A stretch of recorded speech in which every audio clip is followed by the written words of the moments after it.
to the New News with your host Olivia Jane, where we discuss what the hell is going on around the world and how it affects the average person like you and me. On this week's New News, the Metropolitan Police face racial discrimination charges, a new Alzheimer's drug is rejected by the NHS, Ariana Grande apologizes again, Britain's housing crisis, and Trump versus Kamala. The case of Chris Kaba, a 24-year-old black man who was shot dead by a Metropolitan police officer, has ignited a fresh debate over whether juries should be informed about a defendant's past during legal proceedings. Kaba was killed on September 5, 2022, after police pursued him whilst he was driving a car linked to a firearms incident.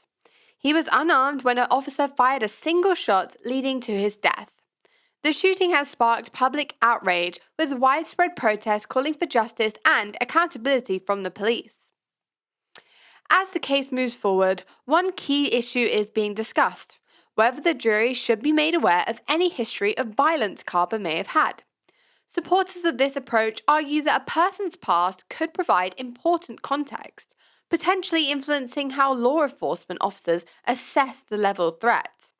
In Kaba's case, this could be relevant in determining whether the officer's use of lethal force was justifiable. However, many oppose the idea, arguing introducing such details risks biasing the jury, especially when the past is unrelated to the specific incident in question.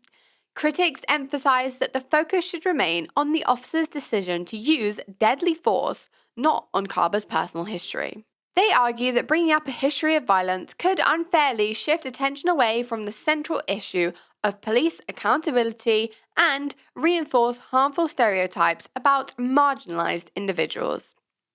The broader debate reflects the tension between ensuring a fair trial and providing jurors with all potentially relevant information. This question, whether a person's past should influence the outcome of such cases, raises concerns about fairness and the potential for bias in the legal process, particularly in cases involving police violence and racial inequality. One of the worst things that too many of us will have to experience is our loved one, whether it be a mother, father, husband, or sister, forgetting who we are. Alzheimer's is a horrific disease affecting hundreds of thousands. It slowly eats away at a loved one's brain until they can no longer function. A new drug that slows the pace of Alzheimer's, called donanemab, has emerged. It is not a cure, however, it slows the progression of the disease by clearing the sticky protein from the brain called amyloid, which is one of the hallmarks of Alzheimer's. Last year, the drug generated huge excitement. However, now the NICE has ruled it would not be a good use of taxpayer money. The NHS will not be administering the drug, as it is 5 to 6 times more expensive than the NHS normally considers acceptable. The NHS said that it is too expensive for too little benefit to be used on the NHS. The drug can only really guarantee an extra 4 to 7 months of slowing the cognitive decline, but for Alzheimer's patients and their families, these months can be precious. Director of Medicine's Evaluations at NICE, Helen Knight, said, "I know that this will be disappointing news, but this is an emerging field of medicine, and there are other treatments being developed. We can only hope that a treatment and cure gets developed soon." Recently, Cassandra Peterson, known as Elvira, called out Ariana Grande for allegedly being rude during a meet and greet years ago. Elvira claimed that after taking photos with Ariana Grande's guests, the singer then refused to take a picture with her and left before the event even started. Grande has since apologized publicly, explaining that she had an anxiety attack and left early, and didn't remember the encounter clearly. She expressed regret for any offense caused and praised Elvira's kindness to her mother during the event. I personally think that as a celebrity herself, Elvira should know better than to say bad things about a fellow celebrity over something that happened years ago. It is unfair of the public or anyone to think that they are entitled to someone's presence or a particular reaction from a celebrity. We are all people with lives, and we never know what kind of moment we have caught someone in.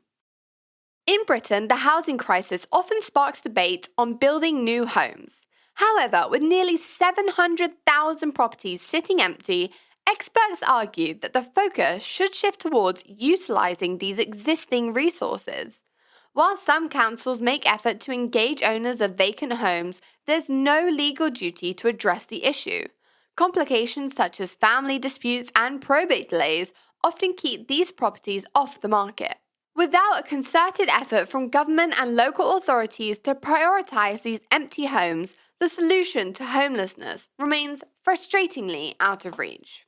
November 5th is nearing, and the presidential candidates are trying their best to get those swing states. In mid-October 2024 debates, Kamala Harris and Donald Trump highlighted starkly different policies. Harris focused on expanding healthcare access, emphasizing climate change action, and promoting social justice reforms. She underscored her commitment to protecting reproductive rights and strengthening the social safety net. In contrast, Trump reiterated his plans to boost the economy through deregulation, reinforce strict immigration policies, and roll back Biden-era climate initiatives. The debate showcased their contrasting visions for America, with Harris advocating progressive change and Trump championing a return to his previous administration's policies.